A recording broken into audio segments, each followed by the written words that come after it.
বয়স ১৩ বছর, নাম তার রোনালদো। নাম শুনেই বোঝা যায় এটি একটি পুরুষ সাপ।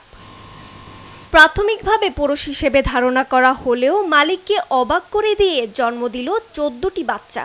ঘটনাটি ঘটেছে যুক্তরাজ্যের পোর্টসমাউথ শহরে। ৯ বছর আগে তাকে উদ্ধার করা হয়। এরপর এটি কোনো পুরুষ সাপের সংস্পর্শে আসেনি।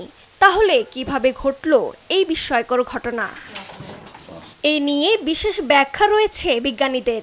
পার্থেনোজেনেসিস নামে পরিচিত একটি প্রক্রিয়ায় অযৌন প্রজনন সম্ভব, অর্থাৎ কিছু প্রাণী সঙ্গীর সঙ্গে যৌন সঙ্গম ছাড়াই প্রজননযোগ্য ডিম দিতে সক্ষম। এই প্রক্রিয়ায় একটি ডিম্বাণু শুক্রাণুর মাধ্যমে নিষিক্ত না হয়ে একটি ভ্রূণে বিকশিত হয়। এখানে সঙ্গীর কোনো ভূমিকা থাকে না। সর্বপ্রথম বিজ্ঞানীরা কবুতরের মধ্যে এমনটা আবিষ্কার করেন। পরে সাপসহ বিভিন্ন প্রাণীর মধ্যে পার্থেনোজেনেসিসের উপস্থিতি দেখা গেছে। রজনী রহমান, নিউজ ডেস্ক, দেশ টিভি।